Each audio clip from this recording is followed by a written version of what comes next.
Assalamu alaikum wa rahmatullah. Alhamdulillah.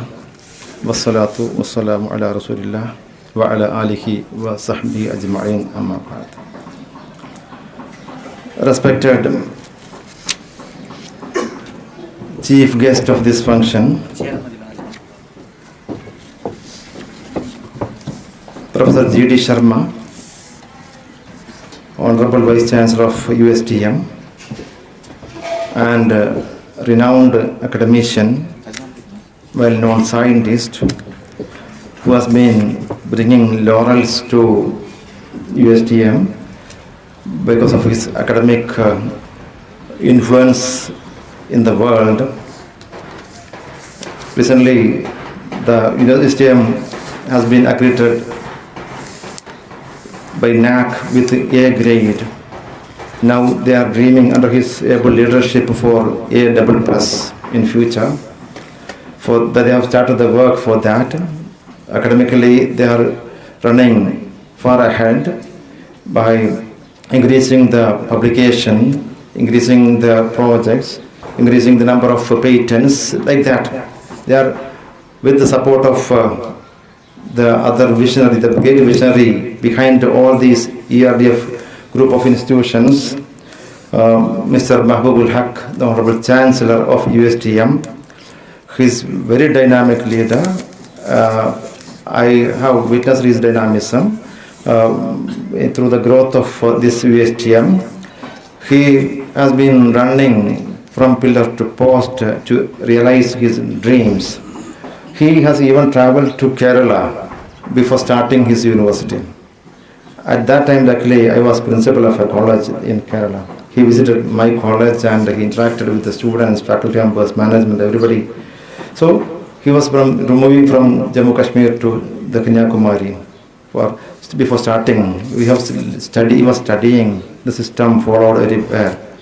So I was lucky to see him again and to bend the wonderful growth of the institutions. I wish him all the best, to both of them, and I'm honored to share the stage with both of them. And we have our Assam University's former director, College Development Council,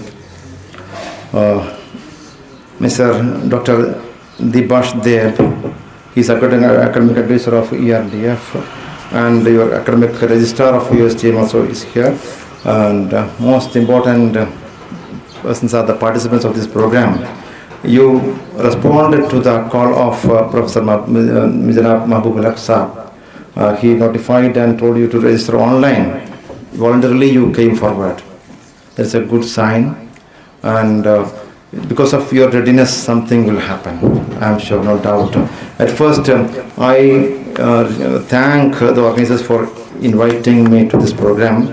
As mentioned by the registrar, I am not an international repute scholar. I studied Arabic, and I studied Arabic. I am proud to say that I belong to the family of Arabic. In both sense, my father was an Arabic teacher, and I studied Arabic, and I became an Arabic teacher in a college. At first I taught in Arabic in a school, and after I taught Arabic in a college, in an arts and science college. I taught Arabic in Kerala. I became principal. About 10 years I served as principal in that college. There are physics, chemistry, mathematics, statistics, computer science, all subjects are taught there. In such a college I became principal, first grade, A graded college. And from there I was shifted to registrar of University of Kerala, first university, more than 100 years old, big university. They're having more than 45 departments and many hundreds of affiliated colleges. From there I was again shifted to University of Calicut as Vice Chancellor. 400 affiliated colleges and 43 departments are there. About 4 lakh students were there. In that 4 years I served, and with this capacity of Arabic scholarship or Arabic degrees. And at the same time, at that time, I am not the only person reached in the university. At that time, the registrar of Calicut University was an Arabic PhD holder, and his predecessor also was and the registrar, former registrar also was an Arabic person. Many people in government colleges are Arabic knowing people are becoming principals and many other capacities. In Kerala there is option for that, and you also have option, you can reach anywhere, such kind of opportunity there. And let me go to the subject. I would like to talk more about the concept of Islam, about education. What is meant by education actually? What is meant by ilm? What is meant by alim? Well, normally when we hear the word alim, we think that with a certain dress code and all. Actually, in Arabic, the word alim is used for scientist also. Ilm means science. Al-ilmu wal-adab. Adab means literature. Ilm means science. In Quran also it is used like that. The first revelation of Quran, you know, Bismillah ar-Rahman ar-Rahim. Iqra' bismi rabbika alladhi khalaq. Khalaqal insana min alaq. Iqra' wa rabbukal akram. Alladhi allama bil qalam. Allama al-insana ma lam ya'lam. Here many places ilm, allama, everything is used. Do you think that only Quran, ilm of Quran, ilm of hadith, ilm of fiqh only? No, all sorts of ilm is mentioned. Allama al-insana ma lam ya'lam. That first word is meaning is iqra, you read in the name of your Lord who created. He created from the clinging cloth. You read, your Lord is very generous, and your Lord taught you with pen. Then writing also came here. Allama al-insana ma lam ya'lam, and he taught the humanity what they didn't know. Human beings were not knowing so many things. He taught them. This is similar sorts of many verses we can see in Quran. وَأَنزَلَ اللَّهُ عَلَيْكَ الْكِتَابَ وَالْحِكْمَةَ وَعَلَّمَكَ مَا لَمْ تَكُنْ تَعْلَمُ. In Surah An-Nisa 113. Allah has sent Kitab, that is Quran, Wal-Hikmah, that is Hadith. The third one will not be, another thing is there, it will not be Quran and this. وَعَلَّمَكَ, and he taught you مَا لَمْ تَكُنْ تَعْلَمُ, which you were not knowing. That is the common knowledge. Not only we cannot differentiate between the religious knowledge and other secular knowledge or other knowledge. We can see in other occasion, وَعَلَّمَ آدَمَ الْأَسْمَاءَ كُلَّهَا. After creation of Adam, there was a conversation between angels and Allah. You know that. And how created them. And Allah taught the names. Allah taught the names of everything. وَعَلَّمَ آدَمَ الْأَسْمَاءَ. Not only the names of prophets, names of Salat, Siyam, or Quran, Hadith, not everything. Allama Adam al-Asma'a kullaha, name of everything. Suppose a name is taught means its attributes, its qualities, everything, all the knowledge, everything were given to Adam. From all these things we understand that there is no differentiation between the religious knowledge and so to become alim only to learn religious knowledge, don't think so. We have examples of many prophets. They were the same time they were receiving the scriptures and they were propagating. Same time they were well versed in many other things. What about Nuh alayhi salatu wasalam? Nuh, Prophet Nuh. He was a carpenter. He was the first man to build a ship. He was a skillful carpenter. Dawood alayhi salatu wasalam was a blacksmith. What about Ibrahim and Ismail alayhi salatu wasalam? Both of them were skillful in masonry work. They erected Kaaba. They themselves were erecting Kaaba. That is in Quran. Idris alayhi salatu wasalam, he was well versed in tailoring and weaving. Ilyas alayhi salatu wasalam. And Idris was skillful in tailoring. Ilyas alayhi were weaving and spinning. Isa he was treating people. He was a doctor. Muhammad, peace be upon him, what was him? He was a shepherd. And he was a businessman. He helped in business. He worked in the business with Khadija radiallahu anha. So many of them engaged in such kind of things. Now we take the great scholars came after that, like Al-Khawarizmi. You heard of Al-Khawarizmi? Was a very great religious scholar, wrote many books about Islam, Sharia and all. He was a great scholar in mathematics, astronomy, geography. He is known as father of algebra. Al-Khawarizmi. Ibn Sina, Ibn Sina, Avicenna. Ibn Sina is known as Avicenna. He is father of modern medicine. Al-Qanun fi Tibb. The Al-Qanun fi the canon in medicine. The book written by Avicenna. He was a great scholar in Islam also. Islamic scholar. They were both well versed in Islamic teachings as well as the other things. And many other, Jabir ibn Hayyan, Ibn Rushd, Averroes, he was also a great philosopher, astronomer, mathematician. Imam Ghazali, was a great philosopher. Imam Ghazali, his book is, well-known book is Kimia Sa'ada, the Alchemy of Happiness. Great philosophy book written by Imam Ghazali. He has many books on Islam also. Ibn Taymiyyah, basically he was a doctor first. After that, doctor, he studied biology, many biological branches, and he became great scholar in Islam. He contributed many books. Such kind of things we can see in our history.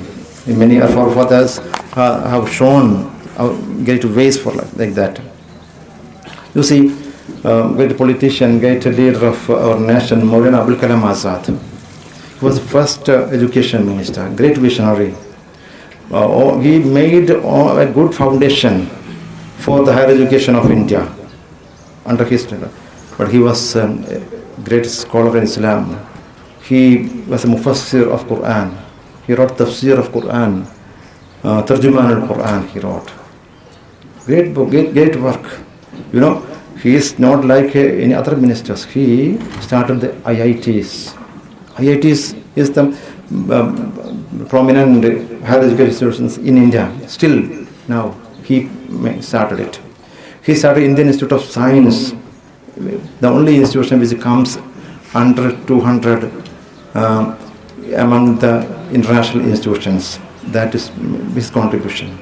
University Exams Commission, UGC, that is established by Maulana Abul Kalam Azad. Many things, ICCR, Indian Council for Cultural Relations, many things have such kind of visionary leader. He was a Islamic scholar. He a mufassir of Quran. He a commentator of Quran. So it shows that we have the chance to be well versed in both fields everywhere. We can see in many other verses also in Quran promoting both educations. I am stressing upon that because there is a notion that Arabic is language of Islam only. But Islam promotes all the knowledge, all the branches of knowledge Islam promotes. You can see we want to become more pious. What is Quran says about that? Innama yakhshallaha min ibadihi al-ulama'u. The knowledgeable persons will be more pious to God. Knowledgeable. Which kind of knowledge? Those who know Quran best. Those who know Hadith. Those who know fiqh. Not only those who know everything, all branches of knowledge, they will become more pious. In the next verse, you will understand that. About we can see some attributes of believers is explained in the Quran. الذين يذكرون الله قياما وقعودا وعلى جنوبهم ويتفكرون في خلق السماوات والأرض ربنا ما خلقت هذا باطلا سبحانك فقنا عذاب النار. There are some people, they remember Allah, يذكرون الله قياما while they are standing, وقعودا while they are sitting, وعلى جنوبهم while they are reclining. ويتفكرون, in whichever position they are, يتفكرون, they will think في خلق السماوات والأرض, about the خلق, about the creation of this earth and heavens. And after that, after understanding the complexity and the secret of this creation, or the powerful nature of this creation, or of creation of God, they will say, Rabbana, oh our Lord, ma khalaqta hadha batila, you have not created this in vain, you have not created this without a purpose. There is a purpose behind it. Faqina adhab an-nar, so please save us from the hellfire. Those who know go think about the sky, about the planets, about the galaxies, they will be more pious. They will know more about the complexity of the creation of Almighty Allah. They will be more pious. Innama yakhshallaha min ibadihil ulama. Another verse we can see, sanurihim ayatina fil afaqi wa fi anfusihim hatta yatabayyana lahum anna al-haqq. Sanurihim ayatina, certainly we will show them our signs.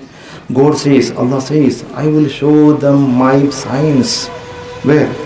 Fil afaqi, in the horizons. And wafi anfusihim, in their body itself, he will show many signs. Hatta yatabayyana, until it will become clear for them. And abul haq, that the thing, God, that is true. That's truth. They will understand from all these things.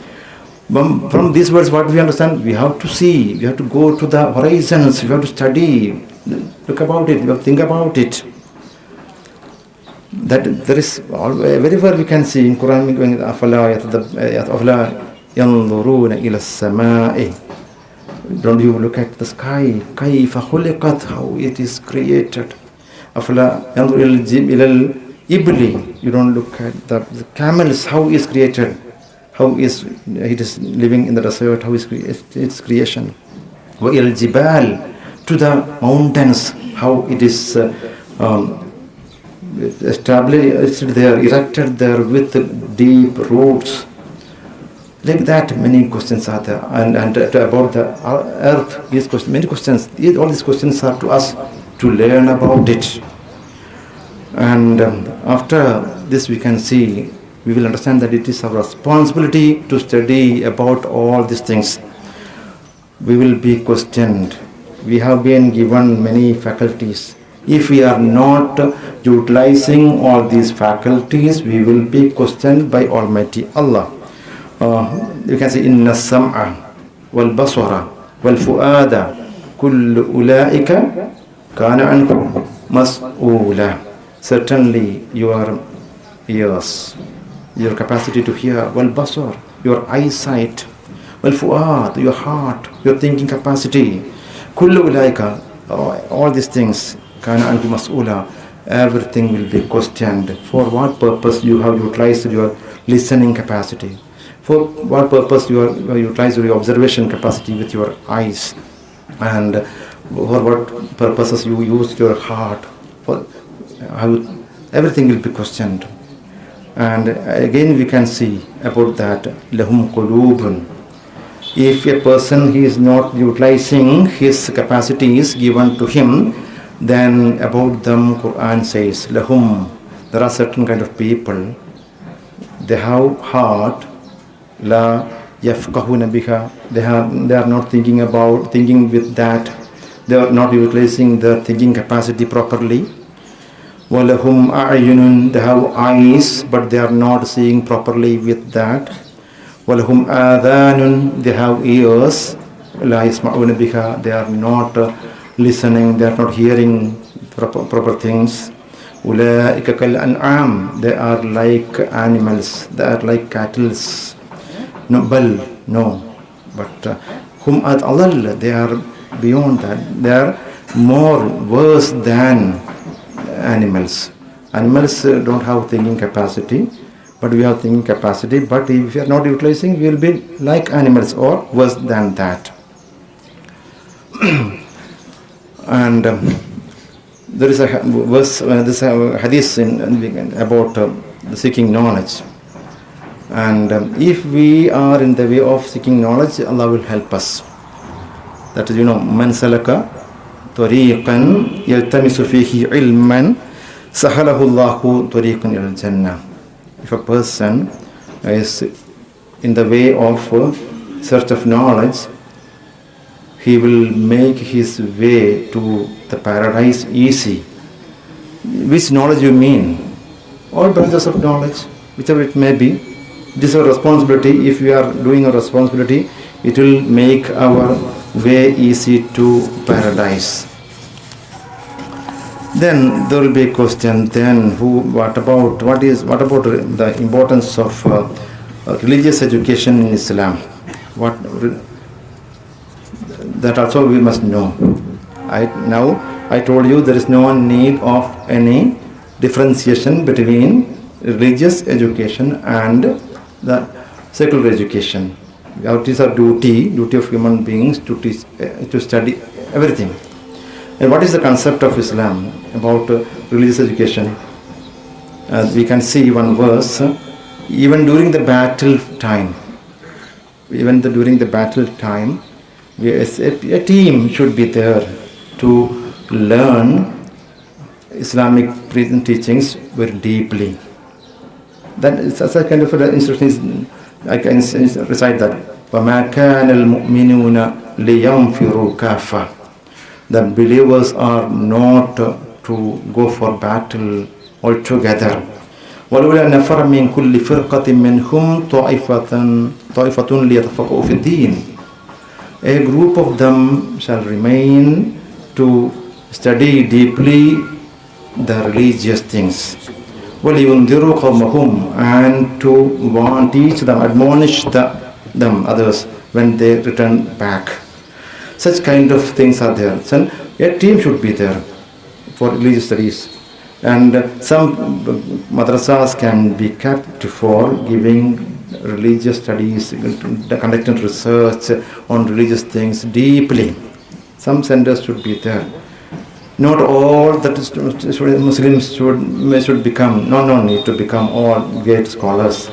All of them are not supposed to become Maulanas.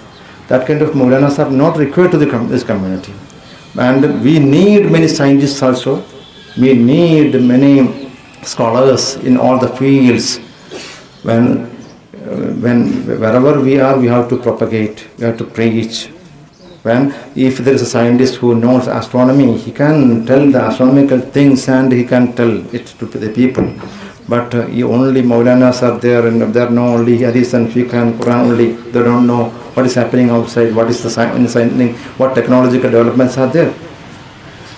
And even the great scholars, they should know everything of Islam. And they know something of everything happens outside. Every people should be like that. Some people, we should know everything of something and something of everything. If a person is a religious scholar, he should know everything of that religion, and he should know something of the other religion, something of the other things happening, other technological, scientific developments happening in the world. He must know. Then only he can become a good propagator. Then only he can become a good leader. So, and what about the Islamic teachings for others? What about Islamic teaching for others? A group should be there. Only a group is required from all divisions. A group should be there to learn deeply the religion. What about other Muslims? What they must learn to practice. They must learn the fundamentals of Islam. What is Islam? What is Iman? What is Tawheed? What is Risala? or how can he make wudu, how can he make ablution, how can he perform prayer, how can he perform salat janaza when suppose his father or mother dies, how can he perform that prayer. Such kind of things should be known to everybody. Such kind of fundamental things should be known to everybody. There should be mechanism for that. These madrasas are that existed here. It is giving more than that, but it not make them capable of working in the society, in the other spheres. That is because we know, as in Assam University, the students join for MA. Those who studied in madrasa, they will be coming in the age of 28. They will be age of 28. So most of them will be married, and they may be they need money, so they will be working in madrasas. They will not be regular in university. Just for degree they will be coming. So they will lose, as we say in Arabic, khasira dunya wal akhirah. They will not get dunya. They will not get deen also. That is a system. I am not blaming the system. We have to correct it, change it. Change is required always. And anyhow, then people should know about the Saum, about our fasting. You must know about zakat. Zakat also should be discussed. What is zakat? What is Hajj? All this about what is the purification? How taharat is in Islam? How importance is given by, and about akhirah also, about the life after death. All these concepts should be taught to the students. For that, some mechanism should be there, and other things, service mind also should be taught to the students. What is service? What is our aim here? Why we are here? We have to serve other people, our neighbor. If our neighbor is hungry and we are filling our belly, we are not a Muslim. Whether we are Muslim or not, whether we are believer or not, it is considered based on our consideration, based on our help and support to our neighbor, irrespective of his caste and creed. That is that we can see. And we have to and all the other Muslims also should be taught how should be our relationship with other religions. We must respect the icons of other religion. Don't show disrespect to any other religion. No need to worship the idols of other religion, but we have to respect it, and we must not show disrespect to it. If we show disrespect to the idols, what will happen? Sometimes unknowingly they may show disrespect to the Creator, the Almighty God. It may happen. So anyhow, we have to be tolerant. We have to coexist with all the people. That also should be taught in such kind of systems. And another thing I want to highlight is that anyhow we have to undergo changes. We must be ready for changes. If we are not ready for changes, the changes will not occur. We feel that let the world change. No. Mahatma Gandhi told, if you wish to see any change in the community, you be the change first. Then normally others will change. And Quran also says, Inna Allaha la yughayyiru ma biqawmin hatta yughayyiru ma bi anfusihim. Allah will not change a community if they are not ready to change. If we are ready to change, Allah will change us. Now this is a time for paradigm shift, because a challenge is, we are facing a challenge with regard to madrasas. Now we can think of change, how we can change, we can think of that. Here in masjid, I don't know the system of masjid here. Actually, masjid should be a center for solving all the problems faced the people around it. Whatever problem is there, in Malayalam there is a saying, go to masjid and say, acid. And it is just normally used, the thing which will, no remedy will be there. It's like kind of things you go to masjid and say. In Malayalam we say. There should be a remedy for everything. Actually, Such kind of system is to be introduced. There are many rich people there. You can conduct a survey. What is the status of people there? Everybody, for even poor people. What about the health condition? What is the education status? And what about cultural? And everything can be studied, and remedy should be found for that. If health issue is there, you have to find remedy. If people are without houses, you have to provide it. If people are without education, no student should be left out from schools and higher education institutions for want of money. In Kerala, it is not happening. There is mechanism to help them. Here Chancellor Saab is doing a lot here, but everywhere should be there. In all around every masjid, it should be there. Then it will be. But the problem is that attitude change should be there.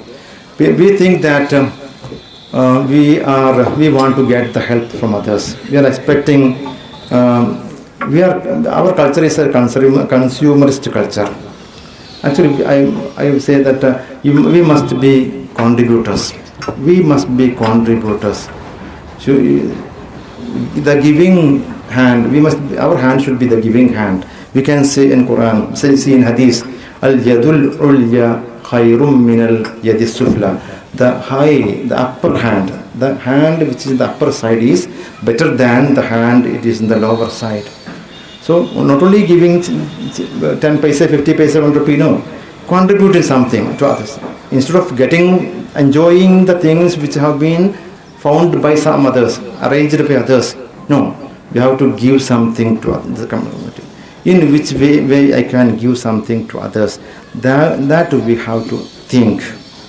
Regarding the madrasa system means deeply Islam learning institutions should be there.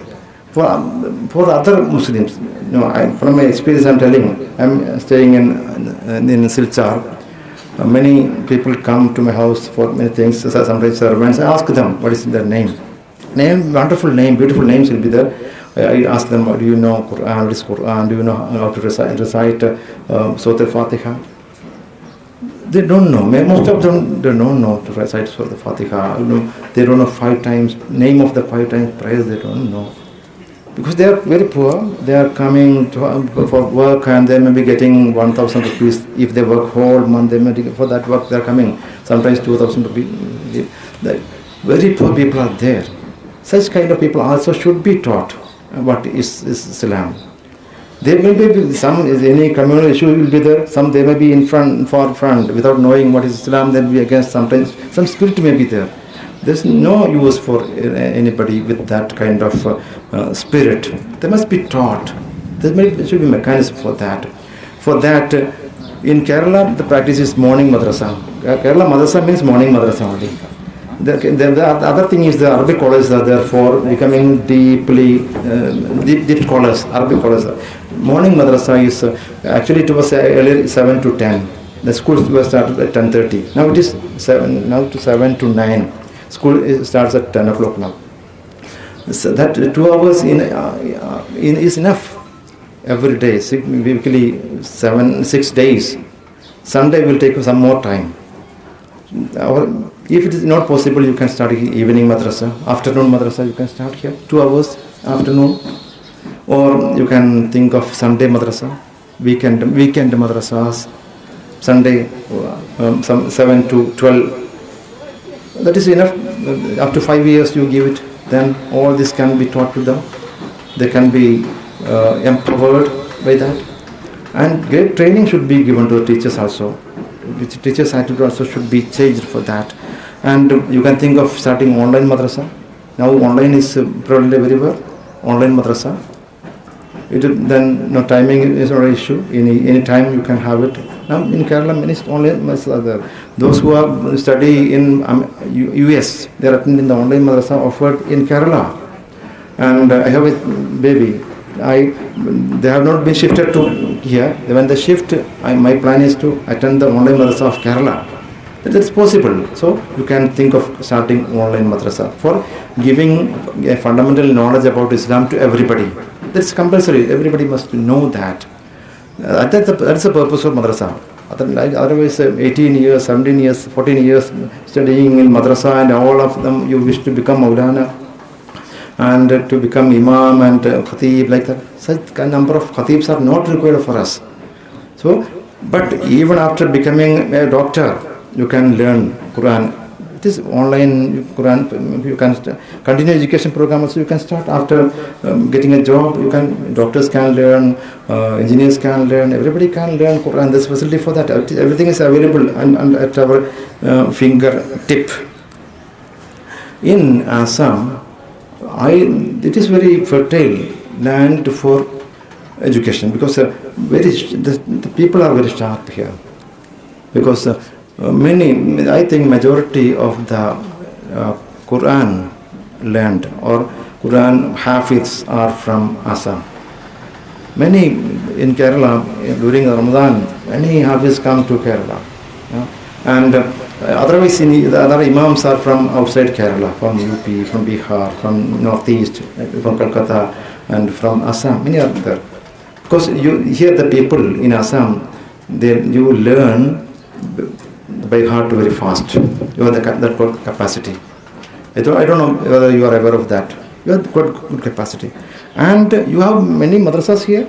That is a good thing, many things, positive thing. When your forefathers established many madrasas and with their influence, they got help from government. Even though that help support is withdrawn, madrasas are there. You can think of retaining some good madrasas for the deep knowledge. You can convert into Arabic colleges up to PhD level, research level in Islamic studies. You can get some collaboration with Oxford University. In Oxford University, some Islamic Studies Center is there, Arabic is there, or Egypt Al-Azhar University. You can make some collaborations. Only some institutions, not all the madrasas. You can change the other madrasas into English medium higher secondary schools. And along with that, you can give religious instruction also. You can teach them religious instruction also to them. And English, they will be well versed in English, and you can reach everywhere. You can become vice chancellor up to scientists, and you can gain Nobel laureates. You can become Nobel Prize winners. There is possibility for that. With regard to the scope of Arabic language, it is also like an ocean. From Kerala, many people are working in foreign universities. Many are working in embassies, foreign embassies. Many are working in multinational companies, Amazon, Flipkart, Google, Microsoft. So that they need many people. In many business firms, they need the presence of Arabic knowing people. So if you are well versed in Arabic and English, you can become translators. Suppose an Arab diplomat comes, the translator should be there. An instant translator is required. If is this possible for you, and you can think of such kind of things. And another thing is that which is drawing us back is that our feeling of backwardness. Many students come to university and we are very backward, sir. Our IQ is very low. One student who got admission in my MA for MA Arabic this year told me our IQ level is very low. That they feel that is actually not correct. Your IQ level is very high. So that you have to change. I remember, I'm just winding up. I remember a story of one small boy went to a festival, a carnival place. He saw a balloon seller. That balloon seller was selling his balloons, and when students were not approaching, he took a colorful balloon, a orange colored balloon, and he filled helium in it. That balloon became very big, and he just sent it to the sky. By seeing that balloon, students came to him, and the business was increased. Again, when the business was dull, he take another balloon with yellow color, and he filled with helium and sent it. Again, red color, green color, many colorful balloons were taken by him. When that boy, he was watching all these things, he just went to that balloon seller and he just pulled the coat of that balloon seller and asked him whether a black colored balloon also will fly like this.